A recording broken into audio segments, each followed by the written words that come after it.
Welcome है दोस्तों, एक बार फिर से आपके प्यारे YouTube channel today study smart पर। और दोस्तों आज हम इस वीडियो में बहुत ही अहम और गंभीर बात जो है आप लोगों के साथ करने वाले हैं। दोस्तों एमपी पीएबी ने जो है कैलेंडर जारी कर दिया है, ठीक है, जिसमें आपके सैनिटरी इंस्पेक्टर वैकेंसी दोबारा से आने वाला है नगर निगम वाला। अभी हाल ही में जो है सैनिटरी इंस्पेक्टर पोस्ट की निकली थी 2023 में, ठीक है, और उसकी जो है ज्वाइनिंग भी जो है हो चुकी है। कुछ की जो है वेटिंग लिस्ट जो है अभी दोबारा से निकल रही है और 2024 में आपके जो है कैलेंडर जारी हो गया। 2024 में दोबारा से जो है आपके भर्ती आ रही है, एग्ज़ाम डेट जो है अनाउंस हो चुकी है। तो आप अभी से जो है तैयारी में लग जाइए, ठीक है, ताकि जिनका अभी लास्ट टाइम जो एग्ज़ाम दिया, जिनका सिलेक्शन नहीं आया, तो वो कड़ी मेहनत करके इस बार तो आपकी सीट जो है आप लोग पक्की कर लें। दोस्तों सबसे अहम बात क्या है कि एमपी पीएबी जो एग्ज़ाम करवाती व्यापम, ठीक है, तो उसका जो प्रोसेस जो है वो बहुत गंदा है, ठीक है।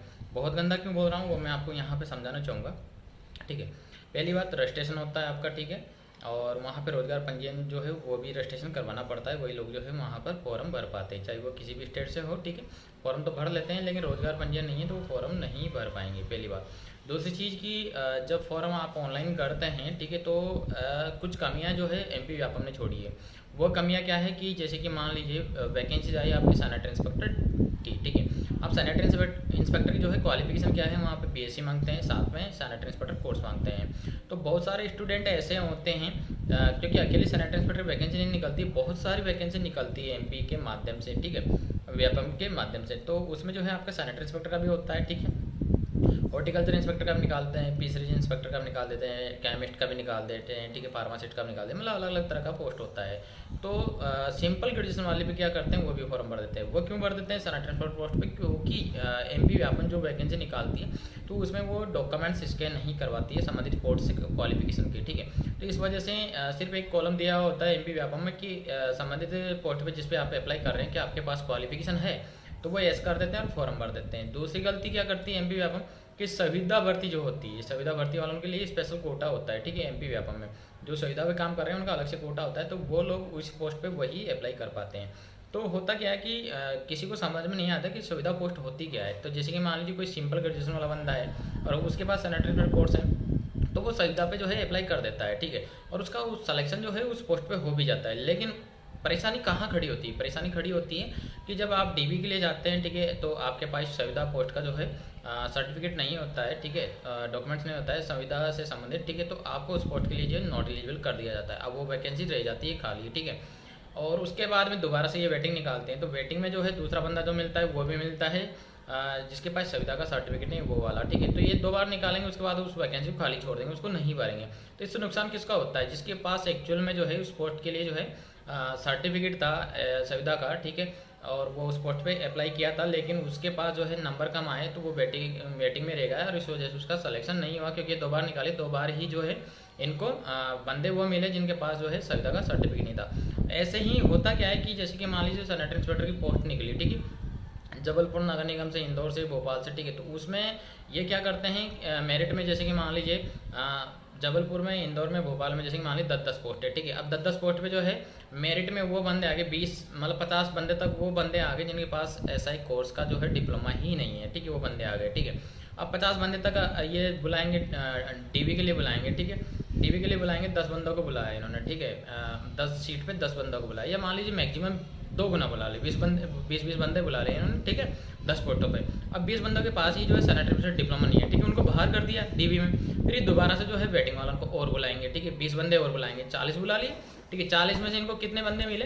10-10 सीटों पे 2-2, 3-3 बंदे मिले, ठीक है। बाकी की सीट जो है खाली रख देंगे, तो वेटिंग नहीं निकालेंगे, ठीक है। तो नुकसान किनका हुआ? जिनके पास एक्चुअल में क्वालिफिकेशन थी सैनिटरी इंस्पेक्टर कोर्स की, ठीक है। तो वो जो बंदे थे वो मेरिट में नहीं आ पाए इनकी वजह से, जिनके पास जो है एक्चुअल में क्वालिफिकेशन नहीं थी सैनिटरी इंस्पेक्टर की, ठीक है। तो आप इन चीज़ों को समझने की कोशिश करिए और ये जो चीज़ें हैं इनका आप विरोध करिए। एमपी व्यापम में जो है ये चीज़ें बताइए कि आप जो संबंधित पोस्ट से संबंधित जो भी क्वालिफिकेशन, जैसे मान लीजिए सैनिटरी इंस्पेक्टर पोस्ट पे जो है सैनिटरी इंस्पेक्टर डिप्लोमा मांगा जाता है तो उसको स्कैन करके जो है अपलोड करवाया जाए। दूसरा दूसरा जैसे कि फार्मासिस्ट की वैकेंसी, तो फार्मासिस्ट की पोस्ट पे जो है डी फार्मा का जो अगर क्वालिफिकेशन मांगा गया डिप्लोमा, तो उसको जो है वो स्कैन करके मांगा जाए, ठीक है। वैसे फिशरीज इंस्पेक्टर पर संबंधित पोस्ट पे जो है जो क्वालिफिकेशन मांगेगी, तो उनका जो डॉक्यूमेंट से संबंधित क्वालिफिकेशन है उन सबको जो है स्कैन करके मांगा जाए, ताकि वो बंदे फॉर्म नहीं भर पाएँ जिनके पास क्वालिफिकेशन नहीं है, और एक्चुअल में उन्हीं बंदों को बेनिफिट्स मिले, ठीक है। जिनके पास क्वालिफिकेशन है वही बंदे जो है वहाँ पे मेरिट में आए, वो बंदे मेरिट में नहीं आएंगे जिनके पास क्वालिफिकेशन ही नहीं है, क्योंकि उनका फॉर्म ही एक्सेप्ट नहीं होगा, क्योंकि उनके पास संबंधित पोस्ट से रिलेटेड क्वालिफिकेशन नहीं है। तो दूसरी चीज़ इसमें क्या है, फिर फर्जीवाड़ी की संभावना जो है ज़्यादा बढ़ जाती है। जैसे कि मान लीजिए सैनिटरी इंस्पेक्टर वैकेंसी निकली, ठीक है, बंदे ने क्या किया, फॉर्म में एस कर दिया कि संबंधित पोस्ट से रिलेटेड उसके पास क्वालिफिकेशन है, फॉर्म अप्लाई कर दिया। फॉर्म अप्लाई करने के बाद उसका मान लीजिए सिलेक्शन होगा, तो वो लग जाता है जुगाड़ में, सैनिटरी इंस्पेक्टर डिप्लोमा कबाड़ने के जुगाड़ में, ठीक है। और वो उसका मान लीजिए कहीं से जुगाड़ बैठ गया, तो वो आपका जो एक्चुअल में जो बंदे हैं जिनके पास क्वालिफिकेशन है उनका अधिकार वो मार रहा है, ठीक है। तो दोस्तों इनसे रिलेटेड आपको अभी से जो है ना एक स्ट्रेटजी बनानी पड़ेगी, ठीक है। सभी टीचरों को साथ में लेना पड़ेगा, जो भी ऑनलाइन प्लेटफॉर्म पे जो है तैयारी करवाते हैं उन सबसे आप निवेदन करिए, और व्यापम में जो है ज्ञापन दीजिए, ताकि आगामी जो भी भर्तियां होने वाली हैं उन सबके डॉक्यूमेंट्स जो है स्कैन करके मांगे जाएं, ताकि एक्चुअल में जिनके पास क्वालिफिकेशन है संबंधित पोस्टों से रिलेटेड उनका अधिकार कोई दूसरे बंदे नहीं मारे। और ऐसा होता है क्योंकि बहुत सी बार व्यापम भी जो है ना अपनी गलती मानता नहीं। अभी पटवारी में क्या हुआ, पटवारी में भी यही हुआ कि पटवारी में बहुत सारे बंदे जो है सुविधा पोस्ट पे अप्लाई करते हैं, उनको पता ही नहीं कि सुविधा पोस्ट पे जो है कौन एलिजिबल है अप्लाई करने के लिए। तो ये अभी बुला लिए बंदे 2 बार जो है, वेटिंग वाले भी बुला लिए, ठीक है। वेटिंग बुलाने के बाद भी सुविधा पोस्ट जो है खाली रहेगी, मतलब टोटल 7,000 के आसपास वैकेंसी निकला, 6,500 से 7,000 पोस्ट, ठीक है। और वैकेंसी भरवाए 3 से 4,000, ठीक है, मतलब लगभग जो है आधी पोस्टें खाली रहेगी। अब ये कह रहे हैं कि हम वेटिंग नहीं निकालेंगे, ठीक है, हमने कर दिया जो करना था, ठीक है, जिनको ज्वाइनिंग देनी थी दे दी, ठीक है।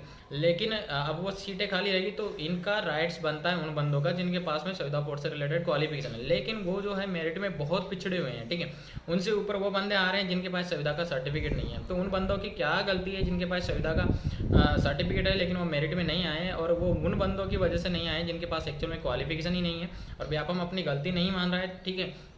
तो इन चीज़ों को अभी सुधारने का वक्त है। अभी जो भी वैकेंसियाँ नहीं आई है, जिनका कैलेंडर जारी हो चुका है, तो आगामी भर्ती परीक्षाओं में सरकार और संबंधित विभाग जो है ऐसी गलतियां ना करे, एक्चुअल में उन्हीं बंदों को जो है बेनिफिट्स मिले जिनके पास क्वालिफिकेशन है। अभी मैं राजस्थान की संदर्भ में बात करूँ तो राजस्थान में जो है अभी बहुत सारी चीज़ें जो है ना सुधारी गई है, और वो जो है हर स्टेट में लागू होनी चाहिए, ताकि एक्चुअल में जिन बंदों के पास क्वालिफिकेशन है उनकी राइट्स जो है कोई छीन ना पाए, उन्हीं को एक्चुअल में जो है बेनिफिट्स मिल पाए। इस बात को जो है गंभीरता से लीजिए और इन चीज़ों को करवाने की जो है कोशिश करिएगा, ठीक है। क्योंकि अभी राजस्थान में कर्मचारी चयन बोर्ड के जो है अध्यक्ष जो है रिटायर्ड जो है जनरल मेजर है, ठीक है, वो उनको जो है कर्मचारी चयन बोर्ड का अध्यक्ष बनाया गया। तो उन्होंने बहुत सारी चीज़ें जो है इंप्लीमेंट की है, सुधार किया है। जैसे कि मान लीजिए फॉर्म भरते टाइम, जैसे कि मान लीजिए संबंधित पोस्ट पर, जैसे कि पुलिस पे कोई फॉर्म भर रहा है, ठीक है, अब एसआई पुलिस की वैकेंसी निकली, अगर उसके पास ग्रेजुएशन नहीं है और वो बिना ग्रेजुएशन की कोई बंदा वहाँ पे गलत जानकारी देकर के फॉर्म भर रहा है, ठीक है, तो अभी लेटेस्ट में एक शॉर्ट नोटिफिकेशन निकाला है कर्मचारी चयन बोर्ड ने, और जो संबंधित विभाग के जो अध्यक्ष हैं, ठीक है, तो उन्होंने जो है ट्विटर के माध्यम से भी जानकारी दी है, जिन बंदों के पास क्वालिफिकेशन नहीं है, संबंधित पोस्टों से रिलेटेड जो भी भर्तियां निकली जिनमें अप्लाई किया है, तो वो 7 से 10 दिन के अंदर अपने जो है आवेदन उनको वापस ले लें। अगर गलत इन्फॉर्मेशन देकर के आपने फॉर्म भरा है, ठीक है, तो आपके खिलाफ उचित कार्रवाई की जाएगी, आपको आगामी भर्ती परीक्षा में जो है बैन किया जाएगा। तो ये चीज़ें जो है एमपी में भी लागू होनी चाहिए। जिनके पास क्वालिफिकेशन नहीं है वो उन पोस्टों पर अप्लाई ना करें, ठीक है, क्योंकि इनसे फर्जीवाड़े की संभावना जो है बहुत ज़्यादा बढ़ जाती है, और फर्जीवाड़े को रोकने के लिए ऐसे कदम उठाना बहुत ज़रूरी है। तो मेरी सिर्फ आप लोगों को यही एडवाइस है कि आप जितना जल्दी हो सके इन चीज़ों के ऊपर ध्यान दें, क्योंकि आपका अधिकार कोई और दूसरा लेकर के जा रहा है जिनके पास जो है क्वालिफिकेशन ही नहीं है। तो इन चीज़ों को आपको सुधरवाने के लिए जो है इकट्ठा होना पड़ेगा, एक साथ आना पड़ेगा, और सभी को मिलकर के जो है आपके जो व्यापम है उसमें आवेदन देना पड़ेगा, एप्लीकेशन देनी पड़ेगी। अगर फिर भी नहीं होती तो आप कोर्ट का सहारा भी ले सकते हैं, क्योंकि ये जो प्रोसेस है भर्ती प्रक्रिया भी लंबी होती है। ज्वाइनिंग जहाँ 6 महीने पहले होनी चाहिए थी वो 6 महीने बाद हो रही है, ठीक है। तो कहीं ना कहीं आप स्टूडेंटों का ही नुकसान है दोस्तों। तो ये चीज़ें बहुत जल्द होनी चाहिए और सही तरीके से जो है भर्ती प्रोसेस होनी चाहिए, ताकि काम टाइम लगे और पारदर्शिता के साथ जो है चीज़ें हों, ठीक है। क्योंकि ये अकेले सैनिटरी इंस्पेक्टर की पोस्ट की बात नहीं है, बहुत सारी पैरामेडिकल की वैकेंसीज आती है, ड्रेसर्स की आती है, ठीक है, ओटी टेक्नीशियन की आती है, लैब टेक्नीशियन की आती है, ICU टेक्नीशियन की आती है। तो इन सब पे जो है कुछ ना कुछ छोटे मोटे कोर्सेज मांगे जाते हैं, 6 महीने के, साल भर के, 1 ईयर के, 2 ईयर के। तो उन बंदों के पास नहीं होता है, वो फॉर्म में ऐसे करके भर देते हैं, बाद में जो है वो डिप्लोमा कोर्सेज वगैरह जो है वो कबाड़ने में लग जाते हैं। और जिनका जुगाड़ बैठ जाता है और जिनके नंबर अच्छे आ गए तो वो उन सीटों को ले जाता है। वो बच्चे वंचित रह जाते हैं जिनके पास एक्चुअल में क्वालिफिकेशन होती है। तो आप इन मुद्दों को गंभीरता से उठाइए ताकि उन्हीं बच्चों को है बेनिफिट्स हो सकें जिनके पास एक्चुअल में क्वालिफिकेशन है। अभी आपके MP में महिला पर्यवेक्षक की भी वैकेंसी आने वाला है, ठीक है, अभी आया नहीं है, सितंबर में जो है दे रखा है प्रस्तावित। तो कभी भी जो है उसका नोटिफिकेशन जारी हो सकता है। तो महिला पर्यवेक्षक में भी संविदा कोटे से वैकेंसी नहीं रहेगी। तो बहुत सारी लड़कियां जो है नहीं समझ पाती कि संविदा पोस्ट क्या होती है, ठीक है, तो वो गलती से उस पोस्ट पे अप्लाई कर देते हैं, उनका सिलेक्शन हो जाता है। जब उनको DB के लिए बुलाया जाएगा तो उनको भी जो है बाहर कर दिया जाएगा। तो संविदा पोस्ट के लिए जो भी अप्लाई करेंगे तो उनसे रिलेटेड संबंधित रिजर्वेशन है संविदा पोस्ट का, तो उसका जो है सर्टिफिकेट जो मांगा जाता है तो वो अपलोड स्कैन होना चाहिए और उसकी जांच होनी चाहिए, ठीक है। अगर उसके पास है तो उसको एलिजिबल किया जाए, नहीं है तो उसको जो है रिजेक्ट किया जाए फॉर्म को, ताकि पारदर्शिता के साथ चीज़ें हो सकें और इससे जो है एक सही टाइम पे जो है भर्ती प्रक्रिया हो पाएगी, ठीक है। तो आप जो है इन चीज़ों को करवाने की कोशिश करें। दूसरी चीज़ है कि जैसे कि सैनिटरी इंस्पेक्टर की वैकेंसी आती है तो स्पेशल जो है सैनिटरी इंस्पेक्टर की वैकेंसी में होता क्या है कि सैनिटेशन से रिलेटेड चीज़ें जो है कोर्सेज में सिखाई जाती है, ठीक है, बायोमेडिकल वेट से रिलेटेड चीज़ें सिखाई जाती है। नगर निगम की वैकेंसी है तो नगर निगम में जो है सैनिटरी इंस्पेक्टर का बहुत ही इंपॉर्टेंट अहम रोल होता है साफ़ सफाई व्यवस्थाओं को लेकर के, ठीक है। तो उससे रिलेटेड जो नॉलेज होती है वो इस कोर्स के अंदर सिखाई जाती है। तो उस कोर्स से रिलेटेड जो है सिलेबस में कोर्स के अंदर जोड़ा जाना चाहिए लगभग 50 से 60% या 80% तक, क्योंकि जहाँ पे भी अभी तक जो भी वैकेंसी हुई है एम्स के अंदर, ठीक है, रेलवे के अंदर, तो उन सब में जो है 60 से 70-80% तक जो है सैनिटरी ट्रेड का कोर्स होता है, ठीक है। 2017 में वैकेंसी निकला MP वेपन में, तो कोर्स में जो है सिलेबस का कुछ भी नहीं था, सैनिटरी ट्रेड का कुछ भी नहीं था।